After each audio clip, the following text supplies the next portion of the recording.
बहू बनी ड्राइवर। मंजित की शादी रोहन से होती है। रोहन को नशे की बुरी लत लगी होती है। एक दिन, अरे माँ, मेरा एक साइड का शरीर काम नहीं कर रहा है, मैं आज खेत में कैसे जाऊंगा? अरे बेटा, ऐसा ना बोल, तेरे पापा के जाने के बाद से तू ही घर चलाने का सहारा है। मैं डॉक्टर को बुला लाती हूँ। देखिए बहन जी, रोहन के शरीर के एक साइड में लकवा है, अब वो कभी ट्रैक्टर नहीं चला पाएगा। घर में मनहूसियत का माहौल हो जाता है। लीजिए माँ जी, रोटी खा लीजिए। अरे बेटा, मुझे तो भविष्य की चिंता हो रही है। मेरा एक ही बेटा है और वो भी माँ जी, आप चिंता ना करें, जब तक ये बीमार है मैं खेत जाकर काम कर लिया करूंगी। वैसे भी नशे के कारण इनका शरीर काफी कमजोर हो गया है। अगले दिन मंजीत खेत में जाकर काम कर शाम को घर लौटती है। ये ले बेटा, पानी पी ले। कैसा रहा काम का पहला दिन? माँ जी, काम तो ठीक है, लेकिन मैं अगर ट्रैक्टर चलाना सीख लूँ ना तो काम और भी आसान हो जाएगा। अरे बेटा, दुनिया क्या कहेगी कि औरत होकर ट्रैक्टर चला रही है? माँ जी, या तो हम दुनिया देख ले या अपना घर, कोई बात नहीं, जब ये ठीक हो जाएंगे तो सब ठीक हो जाएगा। अरे बहू, जरा बाहर तो आना। जी माँ जी। बहू, तेरे मामा जी आए हैं, तूने बुलाया था ना?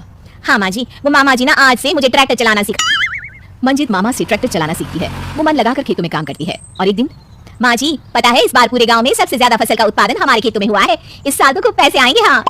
सास खुश नहीं होती है, वो चुपचाप वहाँ से जाने लगती है। तभी मंजित उसे रोक लेती है। क्या हुआ माँ जी, आपको खुशी नहीं हुई? बेटा, आज डॉक्टर साहब बोल रहे थे कि रोहन के ठीक होने के लिए 5 लाख रुपए की जरूरत है। समझ नहीं आ रहा क्या करूं। मंजित शांत हो जाती है। अगले दिन सास मंजित के पास आती है। बेटा, ये मेरे गहने हैं, इसे अपने गहनों के साथ जोड़कर सुनार को दिया। जितने पैसे हो लिया, डॉक्टर को आज ही देने हैं। मंजित अपने गहने और सास के गहनों को लेकर दुकान में बेचकर पैसे लेकर घर आ जाती है। माँ जी, सिर्फ 3 लाख रुपए का ही इंतजाम हो पाया है, बाकी के पैसे कैसे आएंगे? बेटा, अब तो एक ही चारा है, हमें जमीन भी बेचनी पड़ेगी। माँ, खेत बेच देंगी तो खाएंगे क्या? अरे बेटा, कोई दूसरा चारा भी तो नहीं है।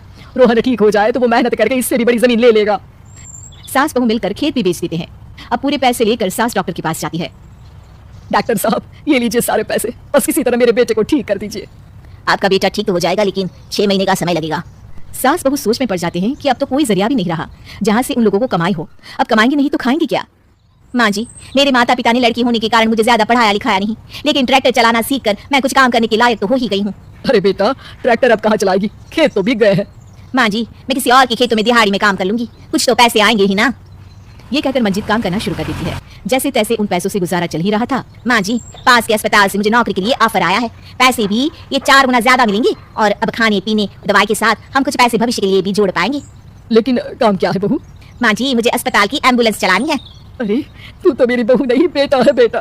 जरूर जा बेटा। और हाँ, तूने पूरे गांव में एक मिसाल कायम कर दिया कि हर काम हर कोई कर सकता है, उनके लिए लड़की या लड़का होने की कोई जरूरत नहीं। मंजित मन लगाकर काम करना शुरू कर देती है। आगे जाकर वो खुद का एम्बुलेंस भी खरीद लेती है और अब तो उसका पति भी ठीक हो जाता है और सब पहले से भी ज्यादा खुशहाल जिंदगी जीने लगते हैं।